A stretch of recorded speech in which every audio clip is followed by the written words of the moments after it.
Hi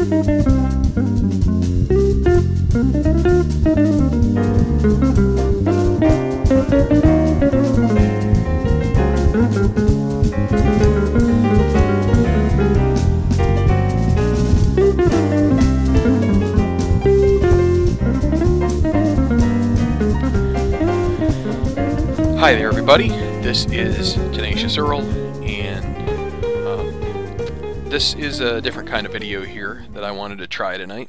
This is still the Tenacious Baseball League. This is the final game for May 22nd, 2016. This is the 2016 Stratomatic Major League Baseball set. And this is a 10-team league, and the final game is going to be the second game of a doubleheader.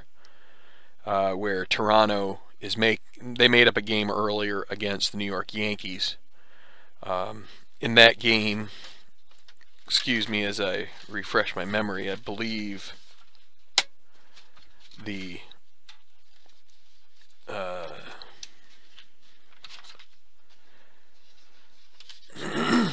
Blue Jays did win that 3-2. So the Jays will be looking to sweep potentially. So what I'm going to do here, but I wanted to do something a little bit different. Usually I'm really under the gun to try and record a video where there's a lot of where I try to get everything in sort of a short time frame, especially when I'm live streaming.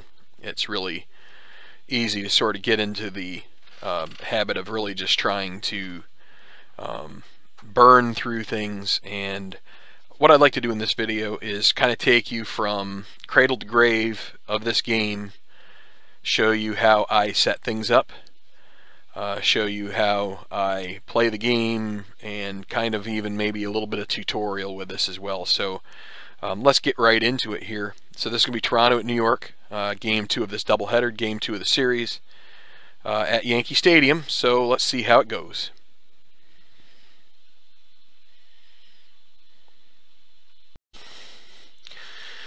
Okay, so as you can see here on the screen, we have the league standings from Strat PC. I love using this as a way to keep track of your stats. You basically can use manual entry to input all of the things that go on during the game, all of the plays, all the pitching changes, all the substitutions in the field. And I mean, since you're playing with cards and dice, you're already doing your strategy when you're playing the game, so mostly all you're doing is just entering in whether it's a ground ball, fly ball, single, double, triple, homer, strikeout, yada, yada, yada, yada, wild pitch, you name it. So I'm going to use the mouse here so you can see we're going Toronto, who are 10-9, 10 wins, 9 losses, against the Yankees, who sit right there with the Padres at 7-12 going into this game. So, and as you can see below, there are some other things that you can look at here. Toronto on the road is only 2-5, but they did get their second win in the game earlier in the day against New York. New York at home is 3-7, so they're looking to improve on that. So next up, we'll take a look at who's going to be pitching.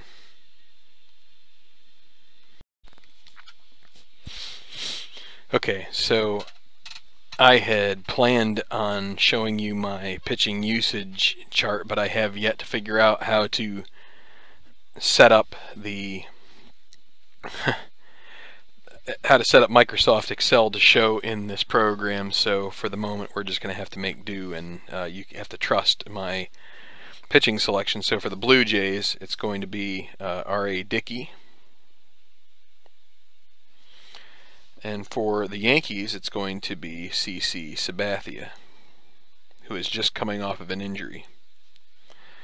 So I'm going to fill in all this stuff here. Just give me a second here. I'm going to zoom this a bit.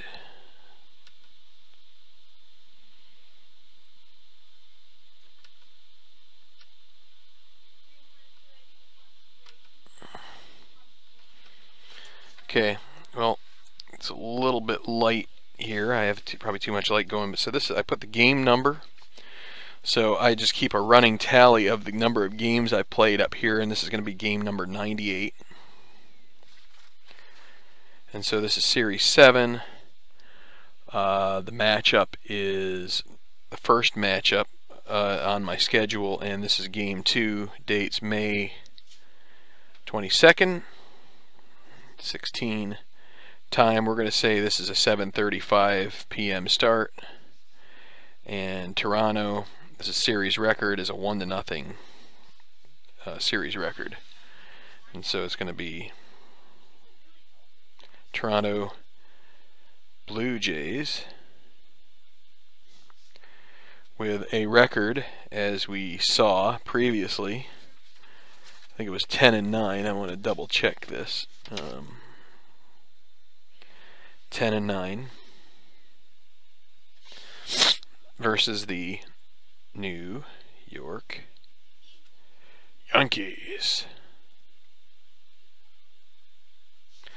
who were 7-12,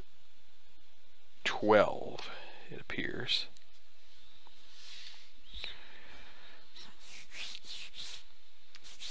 I think that's what I had listed there. Still a little too bright. Let's drop this for the time being. That'll help a little bit.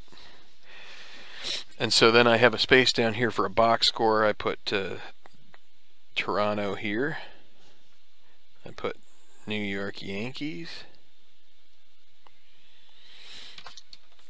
Okay, so that's how I set up the sheet. Oh yeah, and up here there is Yankee Stadium. So that's where that stands at the moment. Okay, so before I get everything else written down, let's get the weather in, because if this somehow a rainstorm appears this afternoon, I want to be sure that we do this before I do all of the lineup stuff.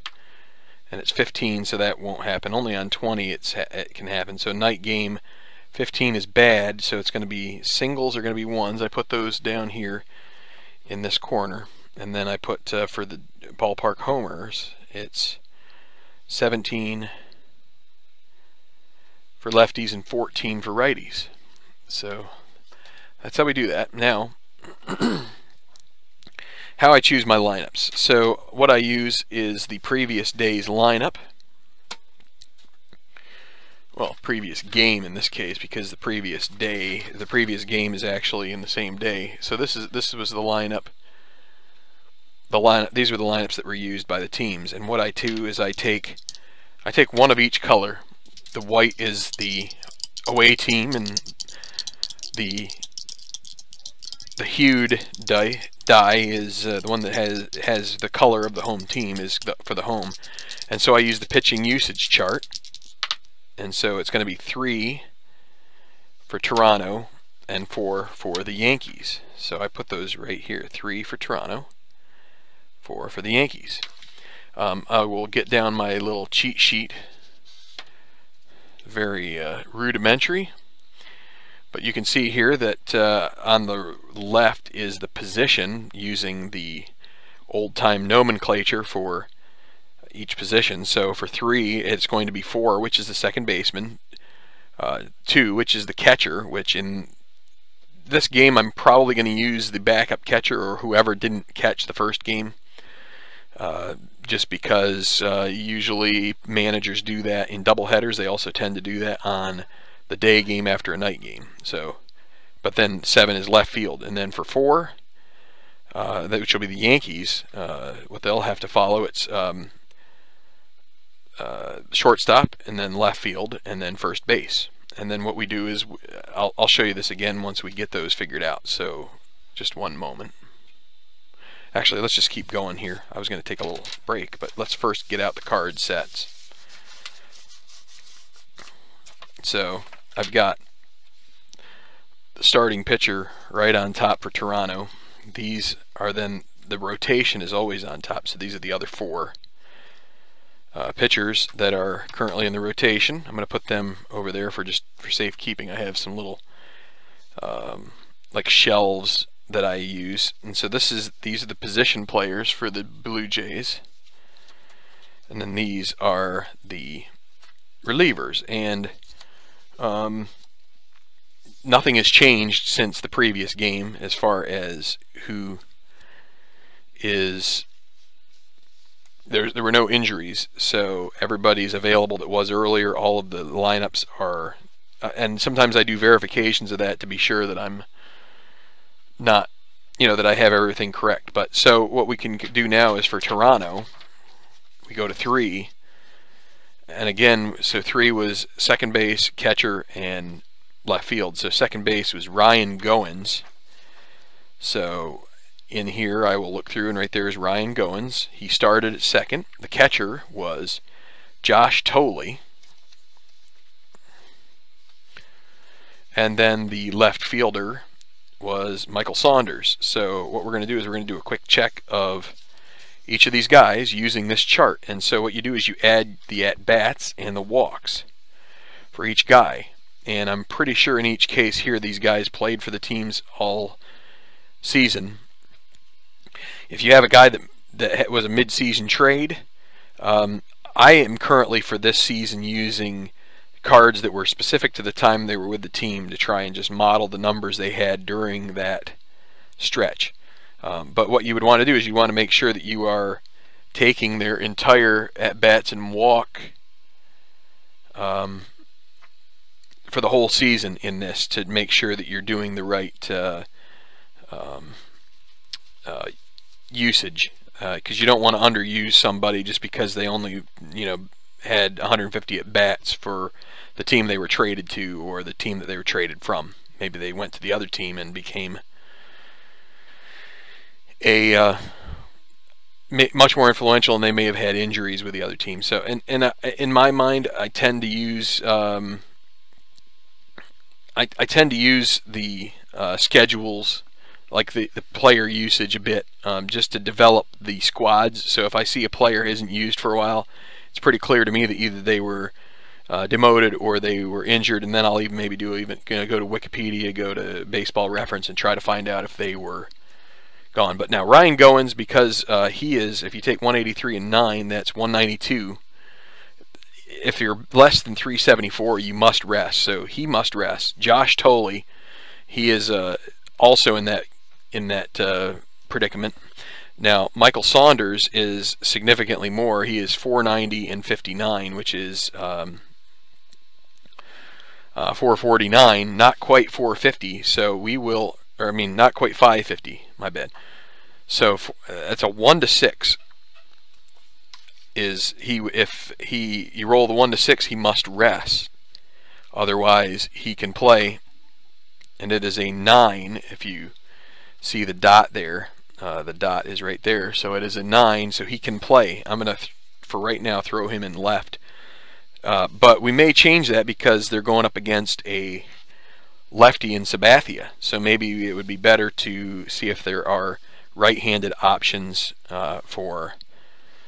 to face off against, and we can also look at how he hits the lefties. So then what we do is we just go ahead and take our normal, what you would say is the best lineup at this point, with all of the players that are available. Josh Donaldson is going to be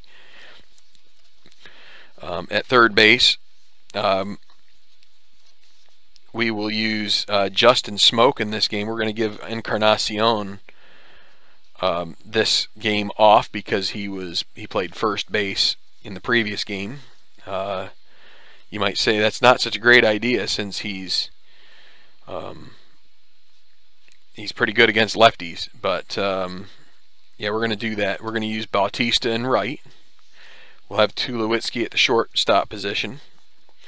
We're going to use Devin Travis instead of Goins, and of course Russell Martin will be behind the plate. So then all you need is a center fielder, and Pilar did not, it was Carrera in the first game, so Pilar is there. So the other thing we could do is we could use Smoke out of position. We could use him in right, or actually we could use him in left. We could also use Darwin Barney in left, and Saunders has some pop against lefties, And I think we're going to leave Saunders in there. And I think I'm going to make a... No, I think we're going to stick with Smoke. I think we need to make sure we keep him being used, and he hasn't been as much. He is a little low on my usage so far. So that's kind of how I develop the defensive lineup. Now we have to decide how we're going to do the starting lineup, and you could do a number of things. You could just go and look at what their common starting lineups are, or you can just kind of go at it with a little bit of intuition and say, Kevin Pillar, not the greatest on base percentage, 303. Devin Travis is probably better than that, 332. But I'm going to use him second and use Pillar first, since he does have some speed. And I'm going to take out New York and put him over here so we can see what the what Sabathia's hold. He is good at holding, so that may not be as important.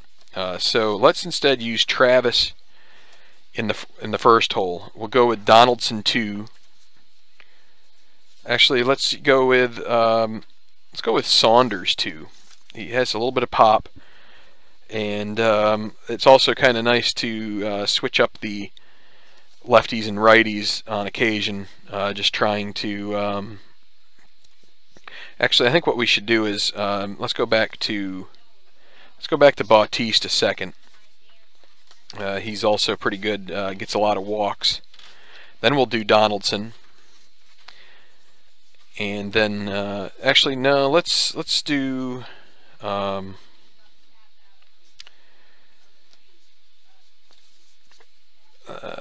I'm still not sure. Let's put Pillar second, and then we'll do Bautista. Donaldson, we use Saunders as kind of like a little bit of protection there. Actually, let's put Saunders first, and then Donaldson is the protection, but lefty, we'll see. Actually, I'm going to switch him back. We could put Tulo behind Saunders, and then it's just a matter of Smoke, and we'll go Smoke, then Martin, and then R.A. Dickey is a number 1, so we come over here and grab it out of my pile. And that goes underneath, and that is the lineup for the Blue Jays.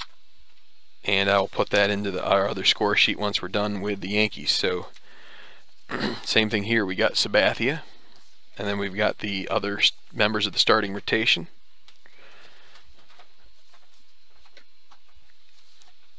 We got the position players,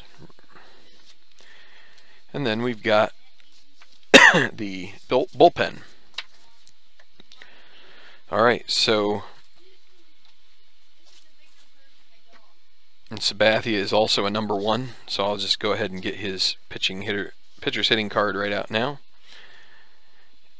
So now number 4 again is shortstop, left field, and first base. So shortstop was Didi Gregorius.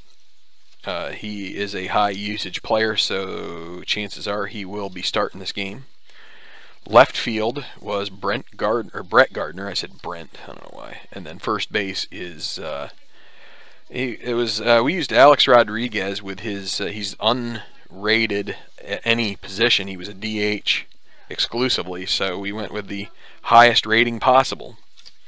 But now we can go with Gregorius, who is 581. So only a 1 would mean he has to rest at 17, so he will be playing against the righty Dickey. Gardner could start, and because they lost the first one, we'll have him start. A-Rod, we're going to have him sit. He does not have enough at bats to warrant it, and walks, so let's just leave it that way. And so against a righty, we'll again go with Ellsbury out there, but instead we're going to use Aaron Hicks. Beltran started the previous game, so I do want to use some depth guys. We had Torreyes in at third, so this time we're going to have Chase Headley out there. Castro started at second.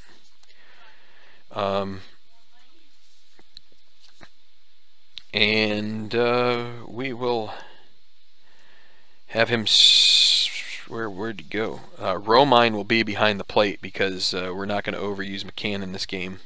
We could use him as a first baseman, but instead we're going to use Mark Teixeira. And so then it's a matter of, do we want to go with Rob? I think I'm going to. That way we pretty much use everybody in this game, or in both games for the Yankees. Everybody's gotten a run out there. Has everybody for Darwin Barney is not for the Blue Jays, but we'll get him in at some point. So we're going to use Ref Snyder at second, and not his favored position, but we're going to see how that works out for them. You know, having a guy that's doesn't have such great ratings at a middle position isn't necessarily great, but let's give it a run out there, as he's pretty decent against righty pitchers. His sevens he has a walk and a single in the sevens for the 2 and the 3 column. So the last game it was Ellsbury leading off, and this time I think we're going to let Brett Gardner lead off. Maybe throw a little wrench in this and have Ellsbury be at the bottom of the order. Let's have we'll have Aaron Hicks bat second. So we got 2 lefties, but he can turn to righty if they want to throw a lefty pitcher out there. Then we will go with Gregorius, and then we will go with Teixeira after that. So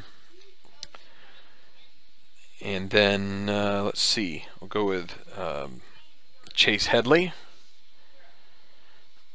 Ref Snyder, Romine, Ellsbury, and Sabathius. So not the greatest of lineups, I would have to venture to say, but you know, we're trying to play everybody we can in these games with a sort of an unplanned doubleheader. So now, how do I do my lineup here? And give me a moment as I show you this. I'm going to zoom it a little bit again.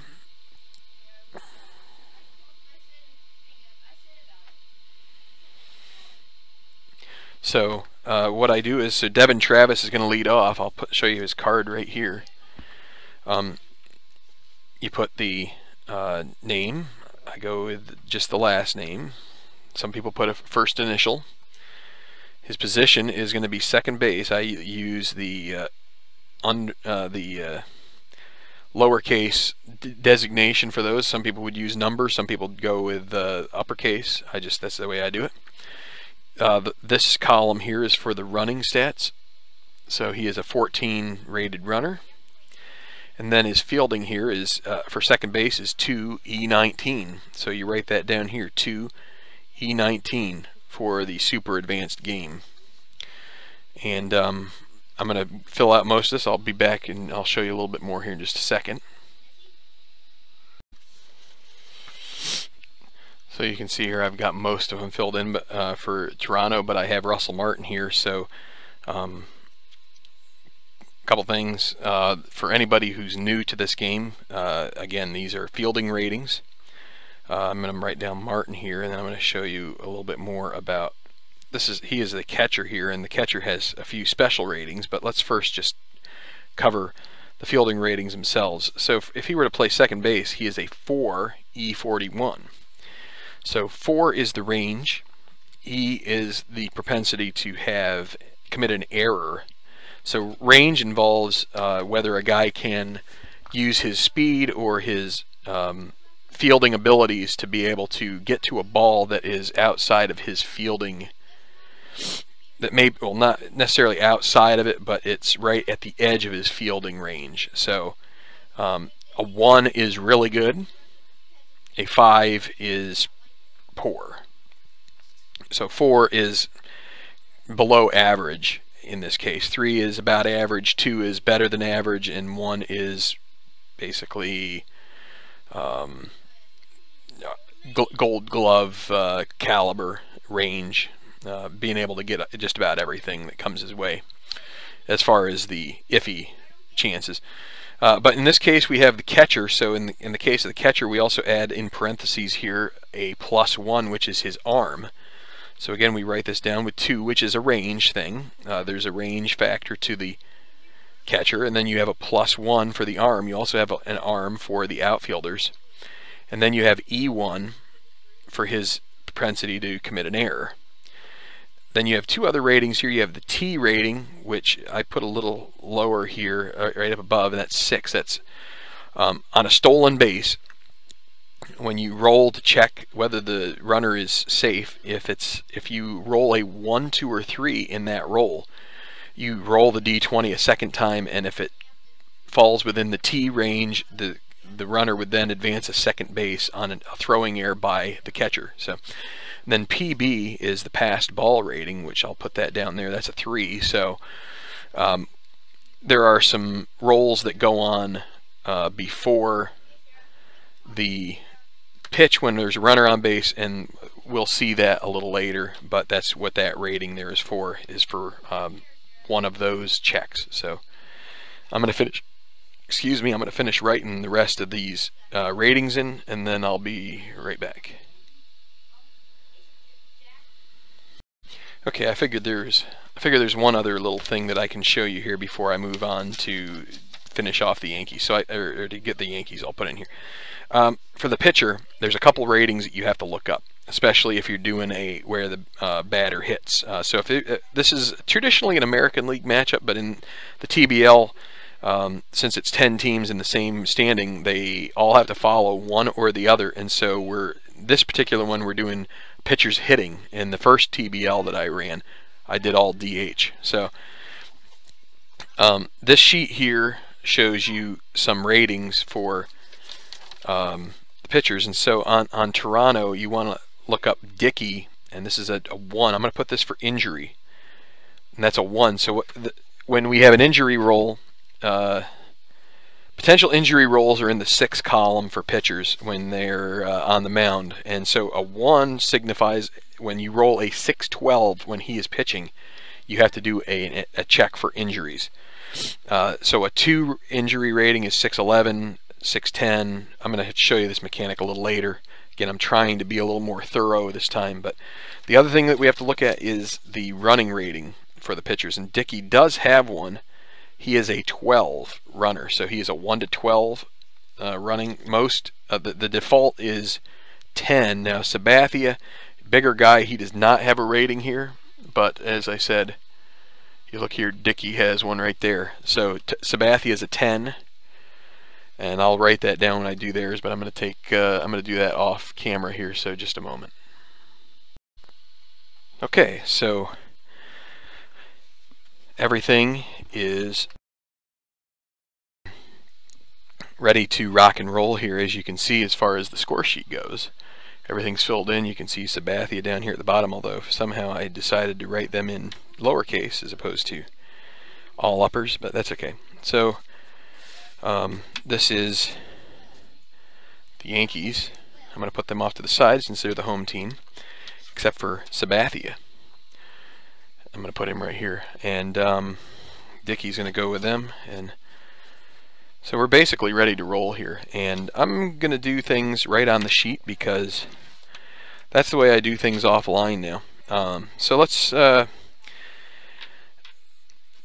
for the beginner, how do we play Stratomatic? Well, basically it comes down to 3 dice most of the time and a d20, but the 3 dice are read a single number and then the add end of these 2, so, or maybe the sum, I don't know, the add end might be something else.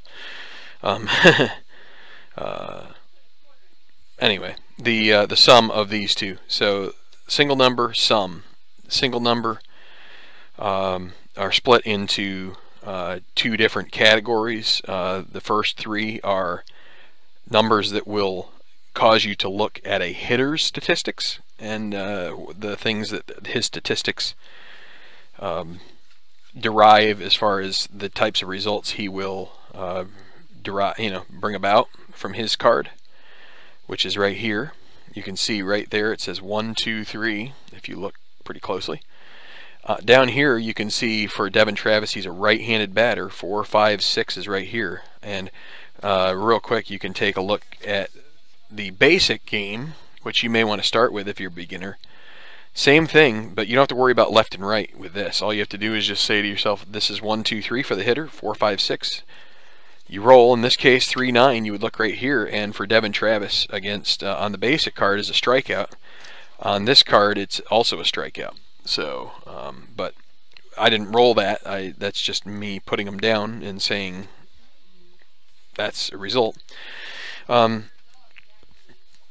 have different things here that we're going to use, but typically, let's even look at the basic card here. You see right here, home run, like 1, 4. If you roll that, this is what's called a split result. You've got a home run is 1 to 14, double 15 to 20. That's what the D20 comes in for. You would roll that, and depending on the range, would give you the result. So let's just go right off the top here with Devin Travis facing CC Sabathia on the mound here, righty versus lefty.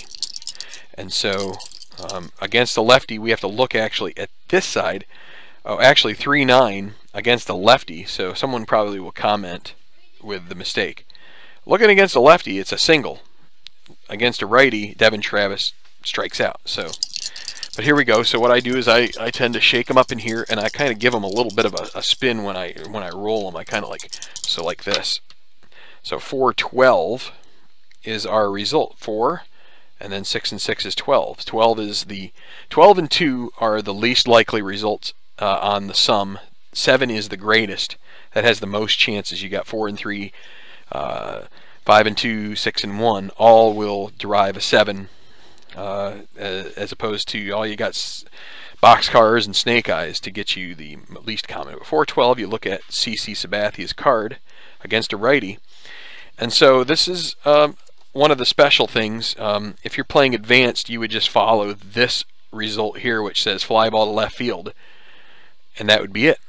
But we're playing super advanced, so there's this little empty triangle right there. I'll bring it a little closer so you can see it. It's not going to be in great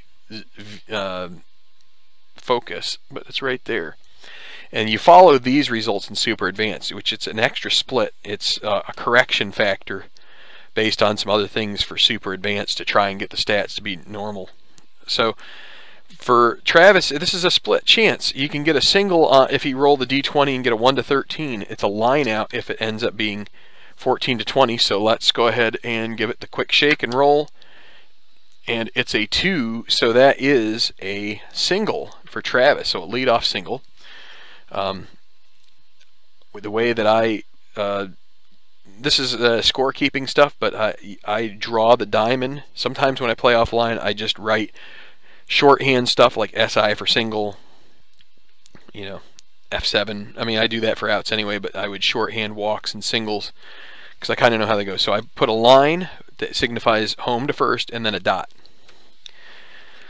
So again, we're not too concerned about trying to steal because Sabathia has a -4 hold.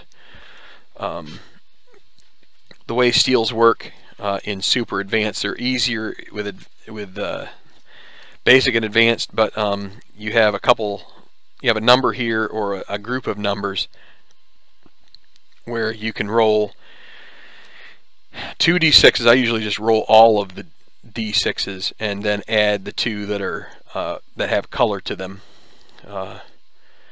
They have to add this number. If they come to this number, that means the runner got a great lead off of first, and he then has to take off and try to steal. And he would be able to. You would factor everything with this first number here, 16. So from 16, you subtract 2. If he's being held. If he's not being held, so and with a star, like Kevin Pillar here has a star. If there's a star next to this number, these numbers here, that means I play it solitaire that you are required to hold him. This guy, we could decide yes or no. If you don't hold him, you just start with 16. You subtract the pitcher arm, which is 4. -4, so that's going to be 12. Well, okay, you add the pitcher's arm, so a -4, 16 plus a -4 is 12. You take the catcher arm, that's a 0 for Austin Romine, and so that doesn't affect, so it's still a 1 to 12, and that's what you do. You'd roll the d20, and the steal would happen at that case. Now you subtract 2 more if you're holding the runner with the fielders, so that would take it down to a 1 to 10. That's a 50% chance. Probably not what you want to do, maybe except for 2 outs. The second number is if you get, let's say you rolled the 2 6s here for that roll, then you would have to use the second number. If he's being held, you subtract 4 instead of subtracting 2 for having that. So that would be already down to 2. Then you subtract that. You add the -4 for Sabathia, and that even takes it down. So basically, you would need a 1.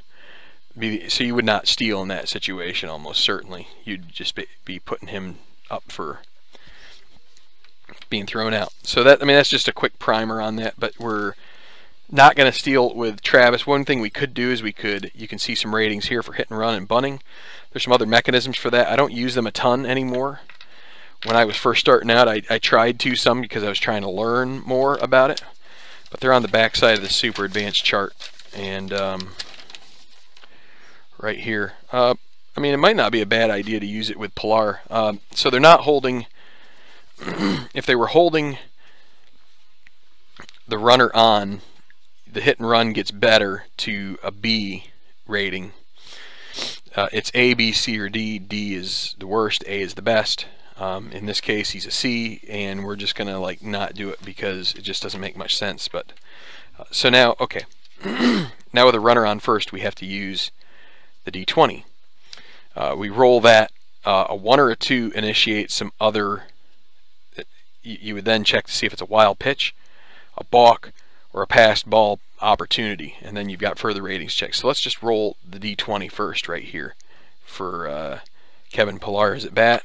It's a 10, so we don't have to worry about it. None of those things associated with pitchers' gaffes or catchers' gaffes. So here is Pilar, 3-7 against a lefty, and that is a GB SSA. So usually the shorthand is pretty straightforward. GB, ground ball. F, fly is fly ball. LO is line out. But here in this case, we've got a GBSSA. That's a ground ball to shortstop, and a ground ball A happens to be a double play ball when there's a runner on first. And so I put a little arrow, and that's a 6-4-3 double play, and the bases are empty now for Jose Bautista. And again, 6 is shortstop, 4 is second base, 3 is first base. That's how a double play to the shortstop usually goes. You could also, in theory, do where the shortstop makes the put out, like runs over to the bag himself. 1-9 for Bautista against a lefty, a ground ball to short as well. That is 6-3, and so that is inning, the half inning over. We write down a 0 here for Toronto, and their half inning is over with no runs and a hit. Nobody left because of the double play, and so we'll switch it right over to Dickey and Brett Gardner leading off against him. So this time we're going to focus on the right side of the batter card because R.A. Dickey is a righty. So here is Brett Gardner, 6-7 against a lefty hitter. That's a 1-11 double. It's 18, so that's going to be a fly ball to center field. Let me show you here. That's how this check works. Double would be 1-11, fly ball to center field, caught. B is a designation for how the runners move.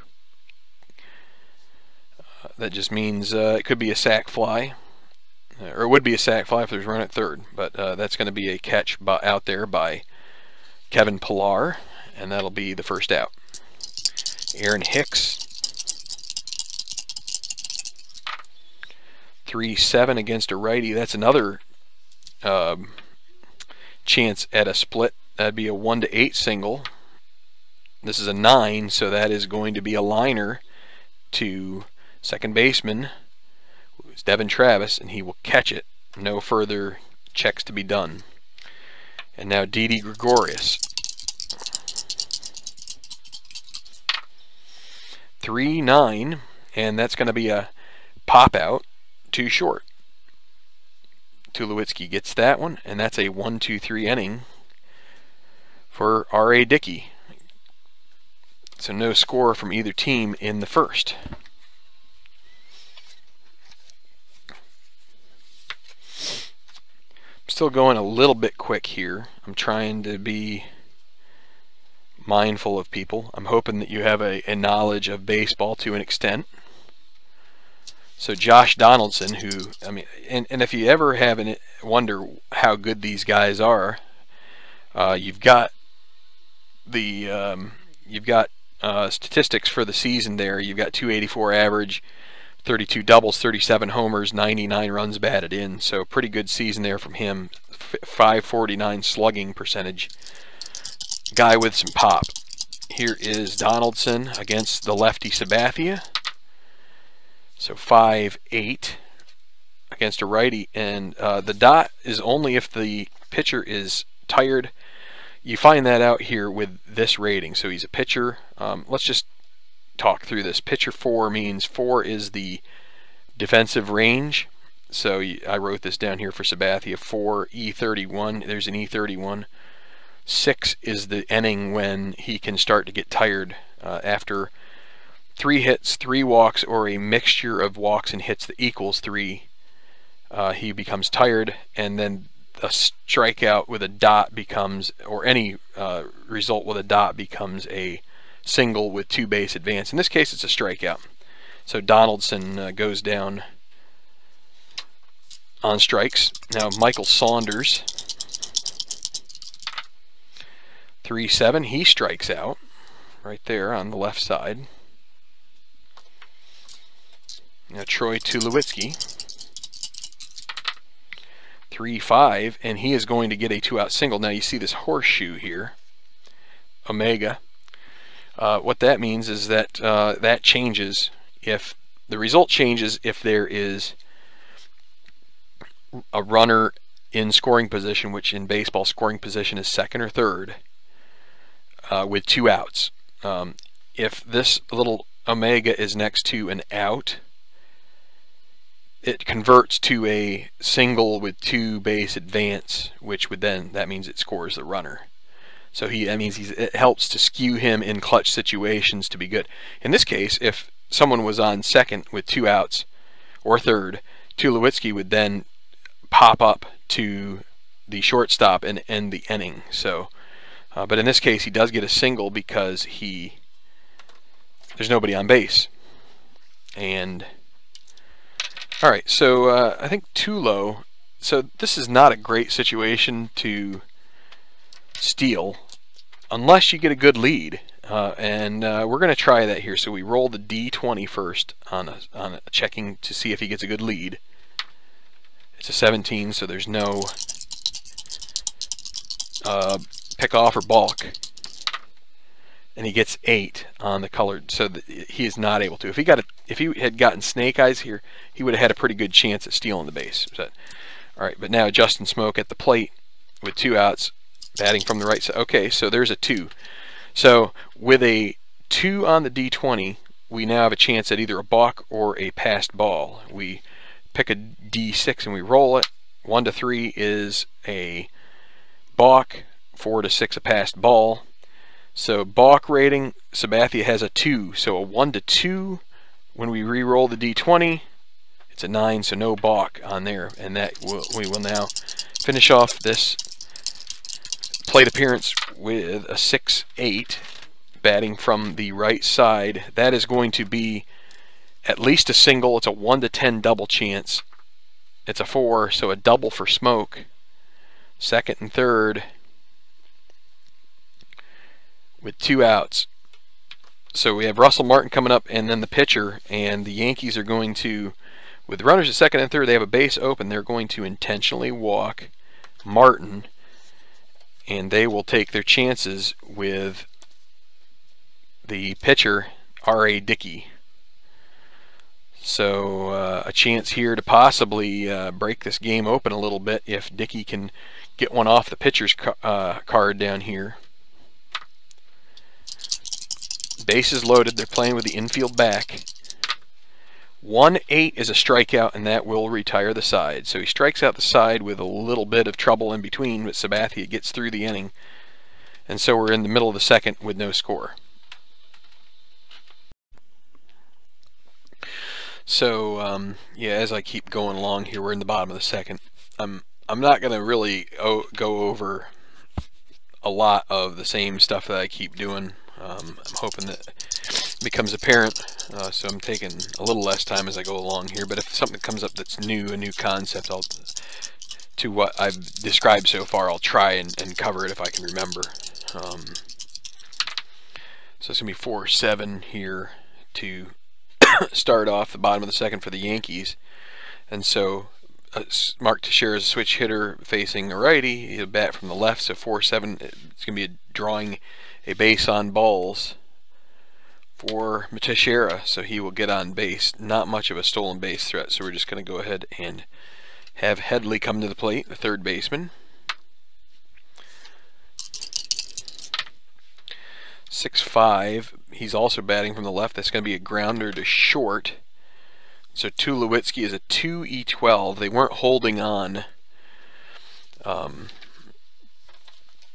They weren't holding Teixeira on. He's not much of a stolen base threat, so that means we use Tulowitzki's range. And so I think this is our first X check. So when you see, let's take a look at this. So 6-5 against a left-handed batter is GBSSX. That's a ground ball to the shortstop, and then the X means it's one of these chances where we really test the defender in question. So the shortstop is Tulowitzki. We take his rating 2E12. Now if the runner was held on because he's a good stolen base kind of threat, fast runner, the 2 becomes a 3. You increase his range, or you decrease his range by 1.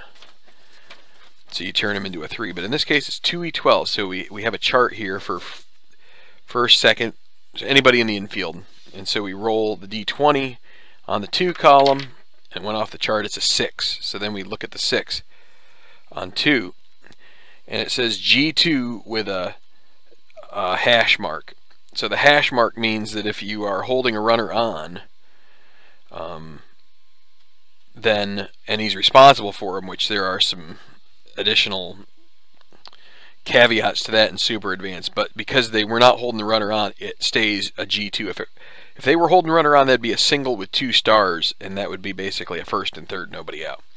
But G2, and so we have to roll on his E12, and so then so he's a shortstop, and you add these all together. So you take the number on the D20 and the sum of the 3 D6s for your error check. So you take the shortstop, he is an E12, and you add up 9, 12 on an E12, and it would have to be 15 for a 1 base error, or 3 or 18 for a 2 base error. So it's not an error.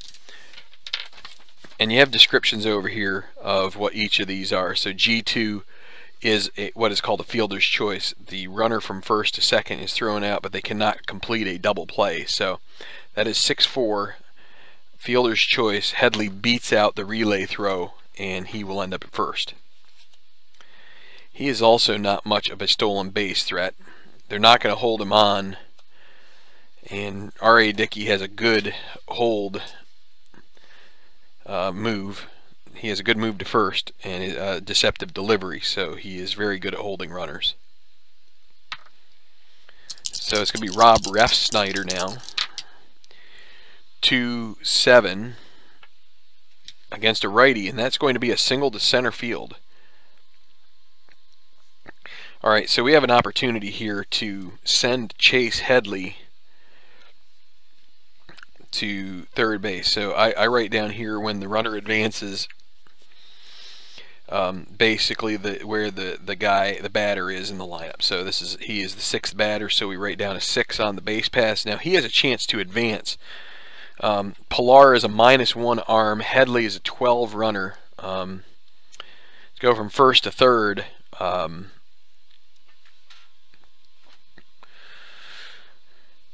One moment here. So for Headley, a 12, he's a 12 runner, and you take -1 for 11. Center field, there's no additional adjustment, and you also subtract 1 because he was not held. If he was held, you would add 1.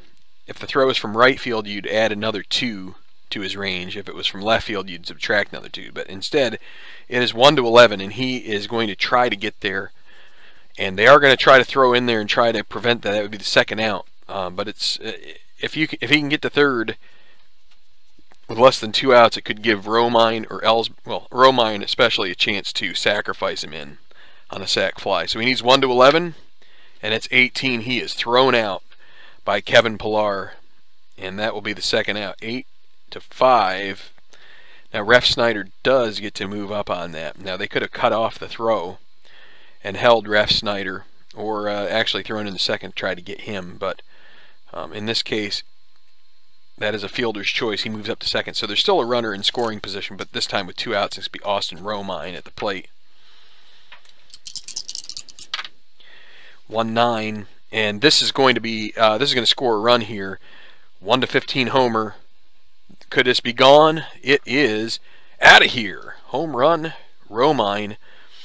And that stakes them to a 2-0 lead. Now the cynic would say, well, you could have had a 3-0 lead if you wouldn't have tried getting the bag. Well, you can't. It's tough to look at things with hindsight. But now with 2 outs and nobody on, it is a 2-0 lead for the Yankees and Jacoby Ellsbury. That's a 1-10. And that is another opportunity. It's going to turn the lineup over. It's probably going to be a single, and that's what it is. It's a 1 for a double. The rest are singles. But that's going to bring up the pitcher, CC. And Ellsbury could steal here, except for Hideki has a good hold. And it's better to let the pitcher get out of the way right now. And you can start off at the top of the order. So with 2 outs, 4-10. That's a grounder to third. That's going to be Donaldson. Donaldson is 2E17. Not a good error rating. This could. So let's see. 2 and 5. And so it's going to be, he's going to be a tough play at first. A G3 means that he will throw to first with it. Now, E17 and a 13. Well, let's take a look. On third base, 17. 13, only 12, 15, 16, and 17 cause a problem for Donaldson, so he is able to make that throw across the diamond in time to beat Sabathia, and that retires the side. Right? We've got 1 out. We got the fielder's 1 out. The fielder's choice. The second out is the outfield assist, and then the 5-3 is the third out. So there are 2 runs that are scored by the Yankees. And when they're up in the bottom of the third, it'll be Gardner leading off. So they get to R.A. Dickey. Devin Travis now going to lead off the third for them, top of the order as well. Righty 5-10, ballpark single. So that's what the filled in triangle that's pointing down. If you were playing advanced, you'd go with this result, but because of that, you roll the D20, and ballpark singles in this game are 1 from each side of the plate. So you need a 1. Now the ballpark home runs are much more lucrative or much more plentiful, but in this case you need a 1 and it's a 5, so that's going to be a line out. Depending on which side of the plate they hit from, if you're on the right side, it's a liner to the shortstop. If it's the left, liner to second. Okay, Kevin Pilar with 1 out. 2-5, and he's going to single. And he is not going to try stealing here. It's going to be Jose Bautista. Oh, and And if you can see there, that is a potential wild pitch. Sabathia, though, needs a 1 repeat of that 1 roll, and he does not get it. So it's no wild pitch there. 5-2, and that is going to be ground ball third base A, which is a double play. And so that's going to end the inning. 5-4-3 is how you score that. And we will go to the bottom of the inning. 2-0 Yankees. Looking to climb out of the cellar. And it'll be Gardner up against Dickey. 2-11 against a righty. Ballpark single. In this case, that you can see that's a single normally, but it doesn't count this time. Only a 1 will get him a single here. It's a 7. So that is a liner to second. He's a lefty. So second baseman Travis gets it. Here's Aaron Hicks, 0 for 1 so far. 6'9", batting from the left side. That's a grounder to second. Travis throws to first. When there's nobody on, the letter after the position where the ball goes to doesn't really make any difference at all. It's only when there's runners on. 2-6. And that is going to be a double unless it's 17 through 20. It's 13, so a double for Gregorius with 2 outs. He's got somebody on the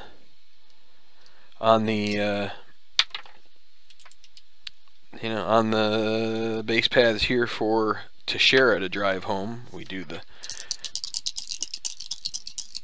hold check, no problem there. 4-9.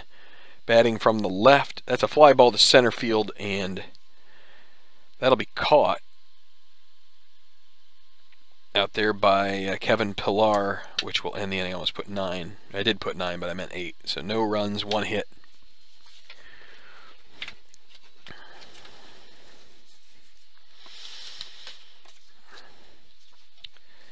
So again, so Dickey and Sabathia are both 6-inning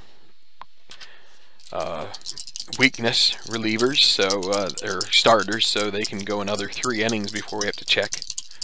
Josh Donaldson, see if he can make a dent into this. 2-8 against a lefty. 1-5 is a single, not a very good chance. Only 25% chance there for him, and it's going to be a liner to third for the first out. Saunders, lefty-lefty matchup, not the favorable one. 4-7. Well, he's going to draw a walk, so that's a start. Here's Tulo. 2-6, fly ball to left. Caught by Brett Gardner. 2-6, you can see there, fly ball left field, hopefully. And so now Justin Smoke.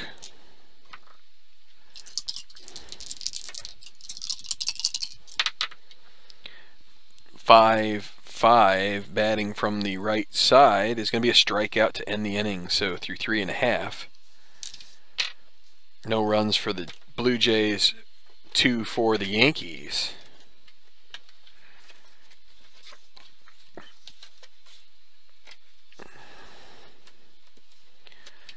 Okay, Chase Headley reached on a fielder's choice and was thrown out at third on a nice play by Kevin Pillar, throwing over there to Josh Donaldson. 5-4, batting from the left. That's going to be a fly ball to center. Kevin Pillar, a very good range out there. He's going to get to it. Will he make the catch?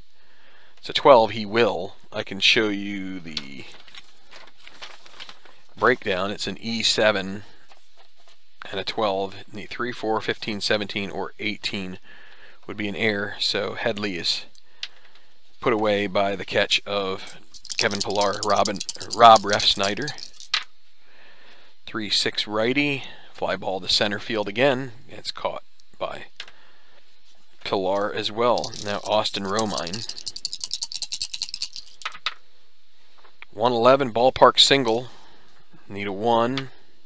That's a 7, so that'll be a liner to the shortstop, Troy Tulowitzki, and we're through 4. I'll take a moment here to give you a little bit of the anatomy of a pitcher's card while we're just in the middle of the inning here. So we already talked about pitcher. This tells you what type of pitcher he is. Now you can have some, and let's see, do I have any? I'd like to be able to show you here, but I'm not sure I have a card that can be an example of this. Nope. You can have starter and relief ratings on these cards, but I don't. Neither of these teams have one that's active at the moment. So you have Sabathia is a starter, and again he's got 6 inning range as far as weakness goes. Then you've got a 4, which is his fielding range. E31. Number 1 means we have a variety of pitchers hitting cards here, and 1 through 8. So he uses pitcher's hitting card number 1, and he's a weak hitter, and he is a lefty. So if you have to go off the pitcher's hitting card, you look off the left-handed side, or if you have to go off the pitcher's card when he goes up to the plate, you would look off of the left-handed side. Weak means some of these home runs you would not be able to get if you are the ballpark home runs would, and also there's some that say N home run, like this one right here. If you don't have normal, which the hitter has right here, power N. If you don't have a normal home run, then it's a single. Most pitchers are W's. Some you have like Noah Syndergaard, or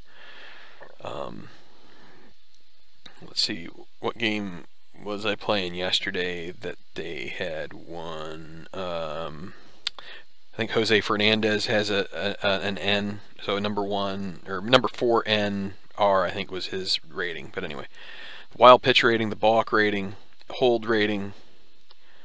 So again, those guys go off of that D20 roll when there's a guy on base. The -4, you combine that with the catcher's arm, and they can't go up to more or less than 5 or -5.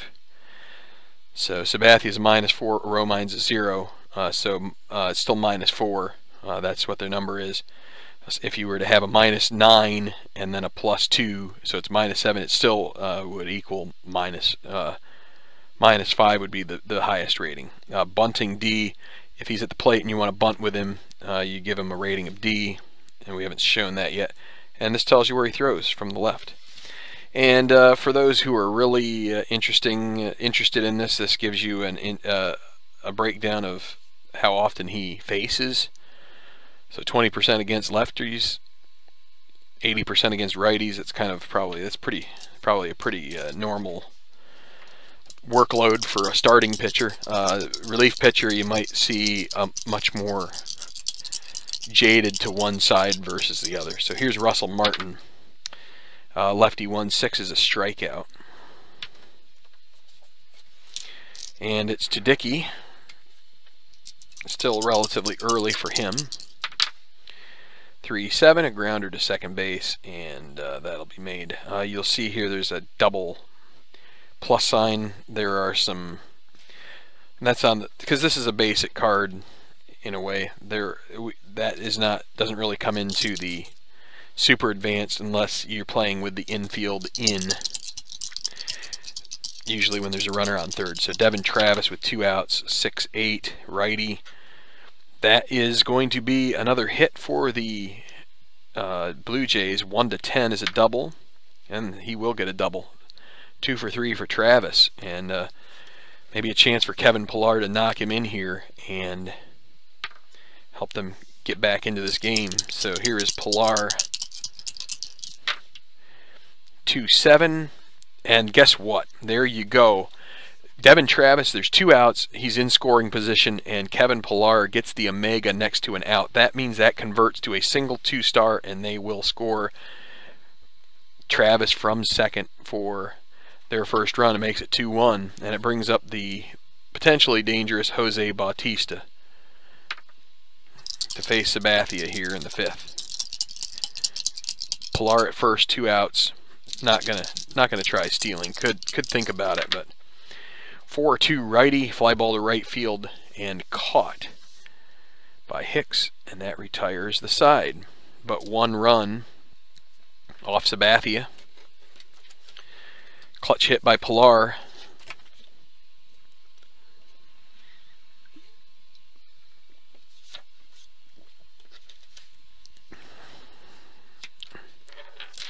So Dickey still working here, going to the bottom of the 5th. The team has gotten him a run of support here. He needs more than that. 3-9 grounder to Tulowitzki.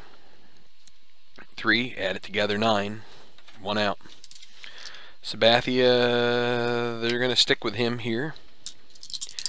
Still pitching a pretty solid game, and they're in the middle of a doubleheader, so why put too much, and as you can see here, number 1, that's his pitcher's hitting card. So why put extra strain on the bullpen when you don't need to, and he's pitching all right. So get these cards in the screen. Brett Gardner now with 2 outs. 3-7, fly ball to center field, caught by Pilar. 1-2-3 inning for Dickey.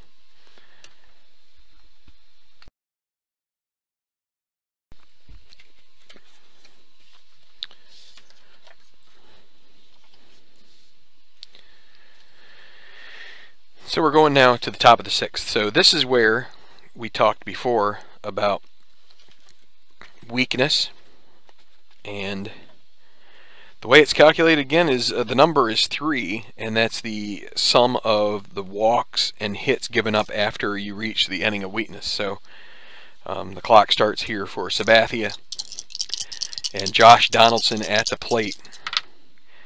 5'11" righty. That's a ballpark single. Again, that's a 1, and it's a 9, so that's going to be a liner to short, and that'll be the first out. So 0 for 3 for Donaldson in the cleanup spot. Michael Saunders drew a walk his last time up.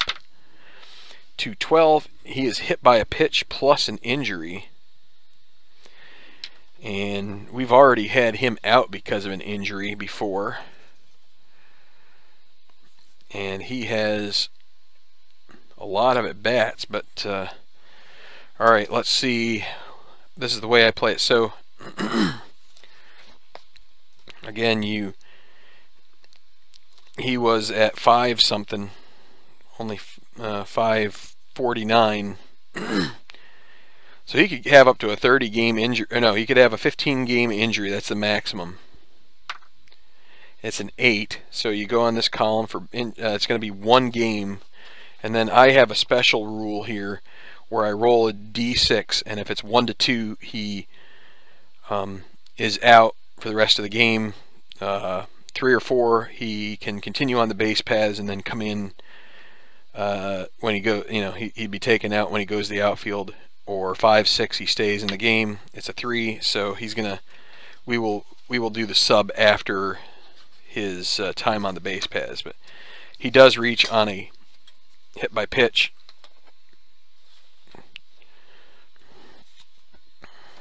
So with 1 out, it'll be too low. 1-6, that's a walk. So hit by pitch does not count towards that 3 that I was telling you about. But that is the first one. Now here's Justin Smoke. And the Yankees are going to have to start thinking about getting some bullpen action going here. 4-9, batting from the right side. That's a single to right. And so I think we're going to have to, we're definitely going to have to get the bullpen going here now. And I'm going to go to my spreadsheet here and see what kind of availability we have for the Yankees. And going to get Anthony Swarzak warming up. We'll also get our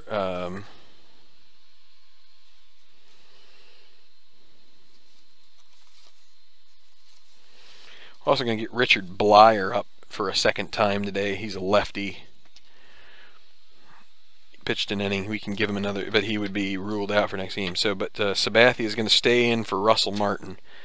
So they're going to play with the infield back here in the 6th, trying to get 2. Try not to get too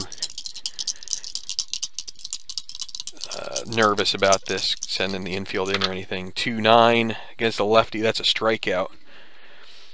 And so now you have a dilemma here if you are the Toronto Blue Jays. You can hit with Dickey and leave him in the game for another inning, or you could pinch hit, and this is a tough call.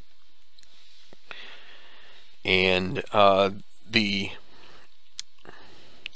it probably would precipitate a move from the Yankees, and I think the Blue Jays are, let's see, what did they use? They used Biagini and Asuna. So they have some depth currently. They're going to get Chad Girardo and Gavin Floyd warming up in the pen, and they're going to make the pinch hit and make the move to get Dickey out of there. So, and that again will probably lead to, so let's see. So Sabathia is lefty. They're going to go with a right-hander more than likely. So they're going to pick Darwin Barney here. They have some other bats, but at the moment and this would be a good leverage situation for Encarnacion, but I think they want to leave him for a more clutch opportunity. So Barney, I write that down here, I put a PH, and that's in the 6th inning. And that's going to lead to it's going to be Anthony Swarzak. So down here at this point, down here I put P2 on this line because it's right after Sabathia, and we're going to put Swarzak.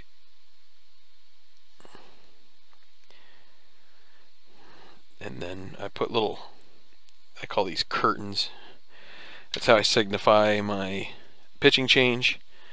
And now the Toronto Blue Jays have a further option where they could sub in a different hitter to face the righty, but instead they're going to stick with Barney. So bases loaded, 2 outs. They could go with of course Encarnacion. They hate to, this early. I hate to waste a guy off the bench. So here is Barney with 2 outs against Swarzak. 3-2 is a grounder to third base, and the Yankees are going to work around this jam. That is a grounder to third. Up with it, Headley throws to first in time. And that ends the rally. No runs, 1 hit, 3 left. And now the Blue Jays need to go to their pen. So we're going to put P2 right here underneath where Barney hit, because that's where the second pitcher is going to go. And it's Hicks, Gregorius, and Teixeira, which are all lefties. They're going to go with Chad Girardo. Oh, and I forgot to write down here. Oh, I put that in the wrong spot. So I have to do a little bit of marking up here. I like to only put the pinch hitters in the lines unless the pitcher hits. So Swarzak. Sabathia went 6 2/3, and Swarzak. Now I forgot to look at this, but he had a 3-2 roll. But for the Yankees, Swarzak, you have to look in the extra players down here. Swarzak is right there. He's a 3. So a 6-8, no, 6-10 would lead to him getting injured. But so now Girardo, it's listed on the card here. He's a 1. You're not going to be able to see the. So Dickey goes 5 innings, and you're not going to see this card quite as well as the other one, just the way it goes. All right, Aaron Hicks against Girardo. 3-7 against the lefties, a strikeout. Didi Gregorius. 6'8" lefty is a, if you can see that there, a grounder to second base B.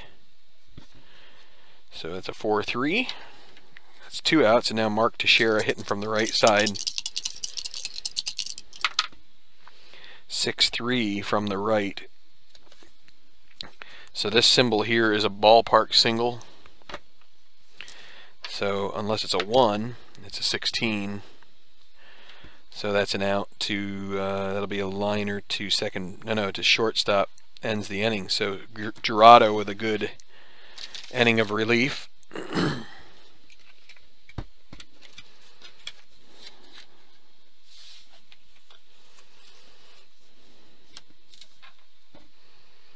Still 2-1 Yankees.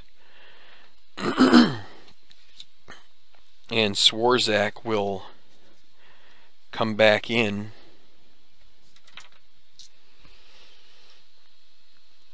And pitch a second inning here.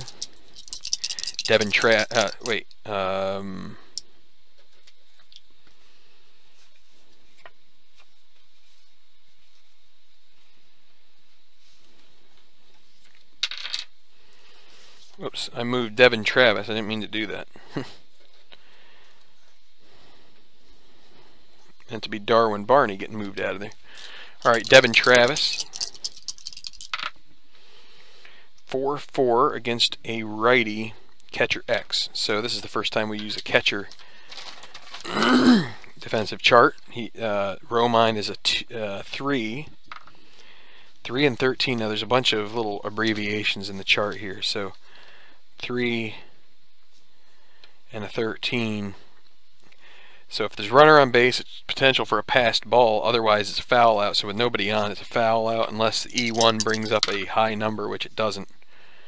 So that will be a foul out to Romine for the first out. Kevin Pillar. 4-12 righty. That's a ballpark home run chance. Unfortunately for the Blue Jays, Pillar is weak. So this is a 1-14 single chance, otherwise it's an out. And it's an out anyway, so that's going to be a fly ball caught by Brett Gardner at the track. 2 down. Bautista. 4-10 righty. Grounded to third base. Headley 2E12. 2 and 4.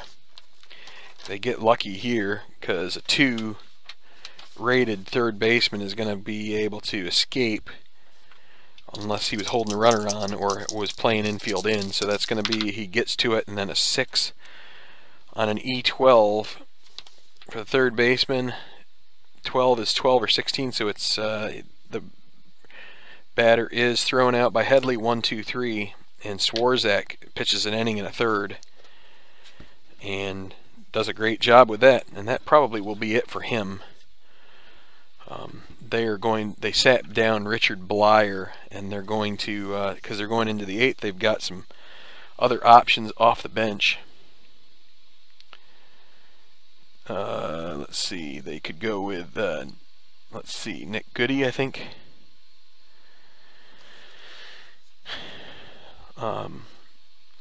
Well, they're going to get Betances up. They can go with Betances and Chapman here to try and close this down.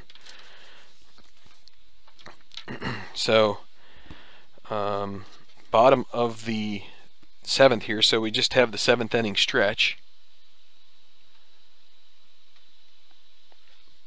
And the Blue Jays are going to have Gavin Floyd pitch now. So Gerardo goes 1 inning, not rated for much more than that, so let's not push it too hard. Now, Floyd's injury rating is going to be on this page. It is a 6, so a 6-7 has him get injured, so he's already been injured once this season. Chase Headley, 1-3. against a righty. It's a ballpark single. You need a 1. Oh, and he gets it. So that's a good break for the Yankees. 1 in 20 chance. So Ref Snyder now. Let's see. Do you want to try to get a lead with him? They're not holding him on, and Floyd. Yes, he's going to try to get a lead. Needs a 6. That's a 7, so he doesn't get the good lead. But now, not being held, 6 plus 5 and plus 5. That's a 1 to 11. He's going to try to steal here. With knowing that Ref Snyder could ground and double play. He needs a 1 to 11. Oh, and it's a 12. He's caught stealing. Wow, that's bad luck there. So Ref Snyder, nobody on now. 6-6 righty. That's a double, and that looks like the stolen base strategy is a it was a bad move there for the Yankees, but that does get Ref Snyder to second with nobody out. Or with 1 out, excuse me. Here's Romine. Getting a little fast here at the moment. Righty 5-7, that's a strikeout. Again, we haven't had a demonstration of a pitcher getting weak. Sabathia was the closest. So now Ellsbury with a runner at second, 2 outs. 17 on the D20. 5-4 lefty, grounder to short. Tulowitzki at 2E12. They're not holding Ref Snyder on. He 16 is going to be good, and the 10, that'll be just fine. I'll show you here. Tulowitzki 2 and 19 is a G1, which would be a double play ball. And so shortstop 12 and a total of 10. Not a problem. So that ends the inning. Yankees may have run themselves out of a potential inning there, but 2-1 still. Or you Yankee fans would say I ran them out of an inning, but I don't know. So Swarzak 1 1/3.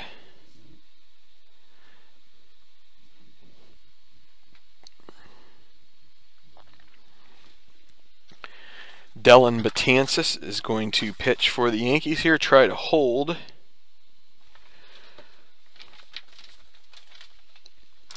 Set up Chapman.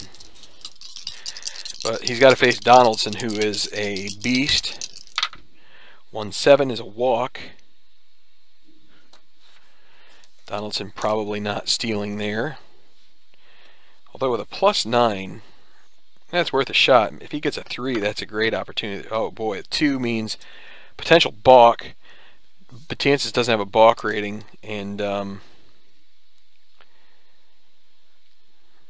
so Donaldson would also be a 1 to 11 here. He's a 6.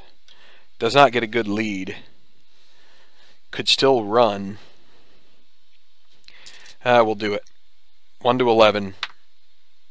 He gets caught stealing as well. Boy, trying to get one over on these pitchers that don't hold very well. Here is wait, we didn't have to roll that this time. Saunders 3-7. That's a strikeout. So that's the second out. And now Tulowitzki 2-5. That's a strikeout, and that retires the side. So I guess I just was trying to be fair to the Yankees. I ran one of their guys out. So Gavin Floyd will stay in the game. Chapman is going to get ready to go, try to get the save. And the Yankees will pinch hit with we'll have Carlos Beltran give it a whirl.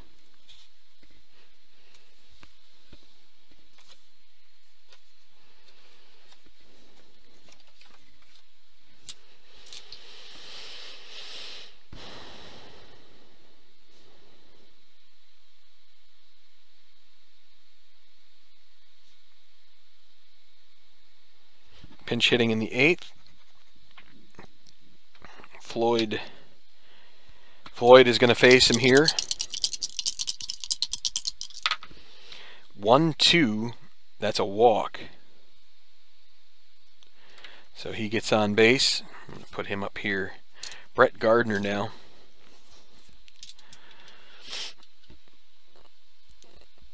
And you know what? They're gonna try hitting and running here. So they aren't holding Beltran on, but he is a B.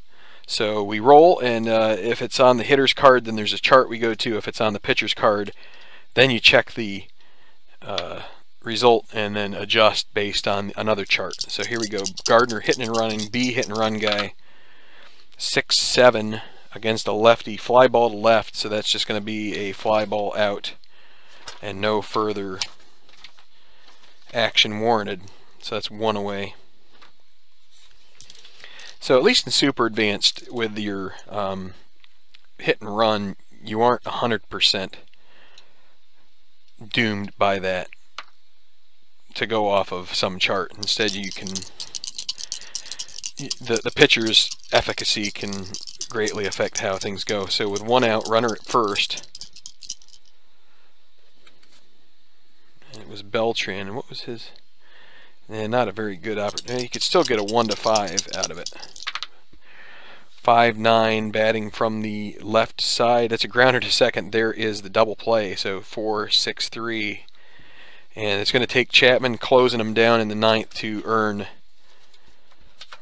the Yankees the tight victory here. So they're calling on Aroldis Chapman here in the Bronx. Tightest of margins, 2-1. Tansis goes an inning. Chapman looking to go an inning and get the save and get a split of this doubleheader. And so Chapman is a... Oh, that's right. He was on the Cubs to end this season, so he's over here. He's a 1. So a 6-12 means we have to check his injury. So, and it's the bottom of the order here. You still have Encarnacion, who could change it with 1 swing of a bat. Here is Smoke.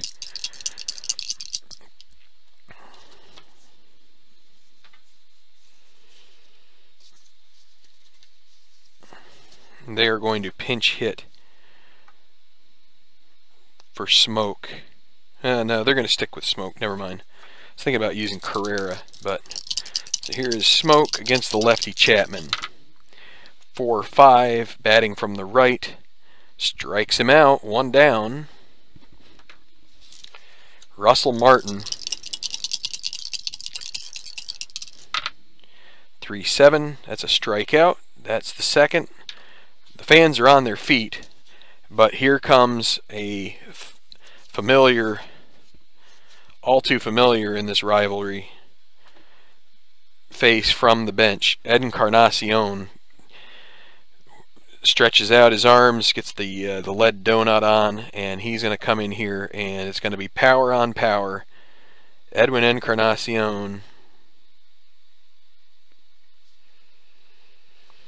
Can he change the ball game here, or is it going to be a win for the Bronx Bombers? Here we go. Not too much bombing going on in this game, but could there be right here? You see his card, the 2 column is a dream. If you're a Blue Jays fan, can they get a 2 here? We're shaking them up, and here is the pitch. 4-5, we already know that one. That is a strikeout, and Chapman strikes out the side. The Yankees are victorious in this one by a final score of 2-1. The victory goes to C.C. Sabathia. The loss to R.A. Dickey. And the save, Chapman, hold for Swarzak and Betances. A clean bullpen outing here for the Yankees. You're used to Yankee Stadium being one where the ball flies out, but on a relatively cool, chilly May night, you just saw the ball not want to fly much, and you saw the bullpen just shut them down. Sabathia with a bunch of strikeouts. You got Chapman striking out the side. You got Betances getting 2 of his 3 outs that way. So a lot of Ks there. And No injuries. I'm going to finish out here with Floyd. He gets 2 innings pitched. Chapman gets 1 inning pitched. And that's how it's going to wrap up here. So I'll be right back with a few closing thoughts here in just a second. 2-1, your final here from Yankee Stadium. Yankees earn a split with the Blue Jays in this May 22nd doubleheader.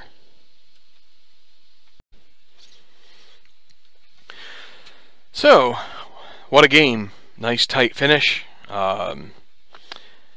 Hopefully this was an experience that those of you who have been around for a while can appreciate. Those who maybe are just starting out, maybe this is something that will help you get a feel. Maybe if you've never even heard of this and you saw something somewhere on a message board or in a newspaper column or in some kind of an article on the web, and you saw the word Stratomatic, you said to yourself, what's that? And you did a Google search and maybe you found this video, and maybe now you have an idea. Maybe it's something that you want to look into.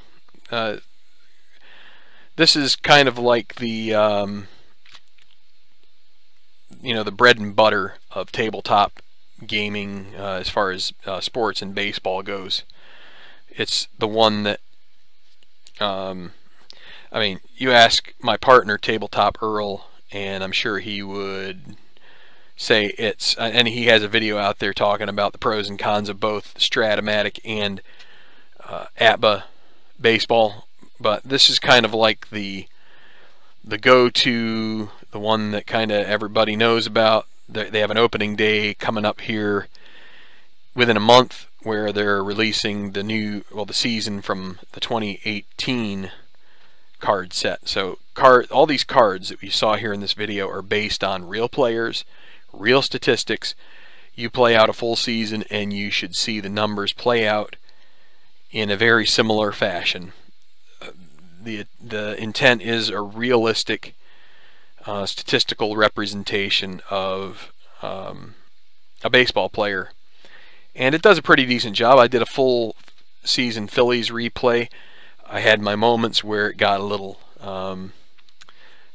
it was tense, but for the most part, I would say it did meet expectations as far as being able to see the Phillies and their numbers be pretty similar to real life. And unfortunately, since it was the 2008 Phillies, they did not win the World Series when I played out the playoffs, but they did get to the playoffs.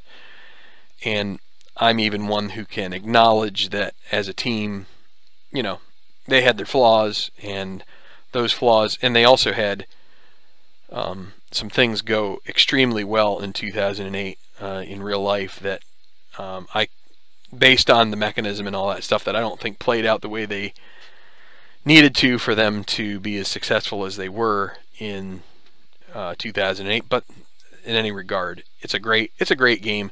This is a project that, and you could pick your own project. You could pick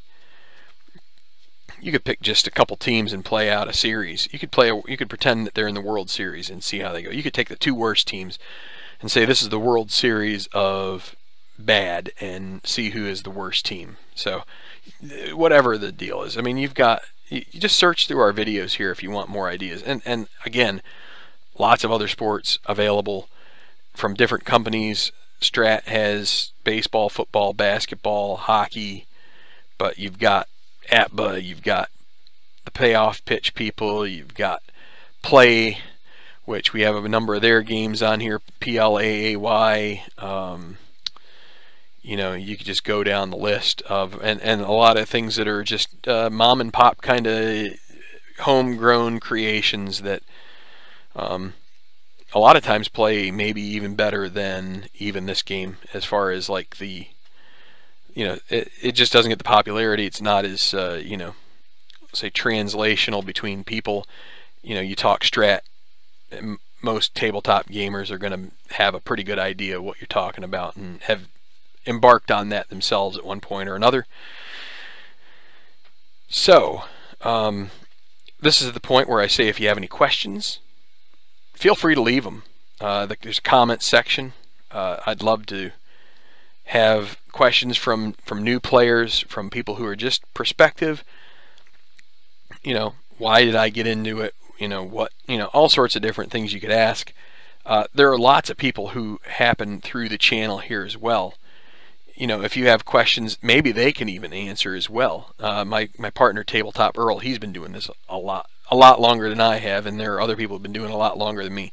So, I mean, I can just tell you that from somebody who's been doing this for a couple of years, it's something that, you know, I need to take my time away a little bit here and there, but it's like this game is, you know, you once you get on a roll, you just can start banging out games. And there are people who do full season replays with all the teams, and it boggles my mind, but some people just need to do that. And maybe someday when I'm retired and have lots of time, I'll put that on my list, but we'll see. A little bit of housekeeping as well for the channel. So this video, it's kind of to tide me over for a little bit. Not going to be in front of the camera this coming weekend. And the next couple of weeks I'm going to be in a crash course learning Soccer Blast. I've joined a league. It's a draft league, and it's not a big time commitment. Basically 28 games. Actually, no, 14 games, right? Yeah, 14 games. Plus there's some relegation or promotion type stuff there potentially, but minimal time commitment. But I'm gonna have to spend a week or two really you know, crushing down on trying to get this learned. So until then, my videos are gonna be slow. The good news is that be on the lookout for some Soccer Blast in the near future on the channel. And when I say near future, probably within the next month or so. Once I get my feet firmly planted on the pitch in Soccer Blast, I will most likely play a game or two here on the channel within the league. The nice thing about that is it also allows my opponents to see their game being played out, which is good, but it also gives you a chance to see the game being carried out as well. So kind of a dual purpose thing. Lots of other things potentially on the channel down the way. I got History Maker Golf. It's been around a while. I've got games like Atlas Soccer I'd love to do a little bit more with. I've got second season. I'm in the middle of a project. Lots of projects, not quite enough time. So hey, that's the way it goes. But finally, appreciate our subscribers. If you aren't subscribing right now and want to, there's a button there that says subscribe. There's also a bell. If you click that, when we are going live with a video or when a video is released, you will get a notification on your smartphone, or if you've got notifications enabled on your web browser, that would pop up there as well to let you know you've got some new content from one of the primary outlets for tabletop sports gaming, which is this channel, Tabletop Baseball Plus. So I thank you. My partner Tabletop Earl thanks you. And until next time, just hope those dice keep rolling true for you. And can't wait to get a chance to do some more tabletop sports gaming here on Tabletop Baseball Plus for you. Have a good one, everybody.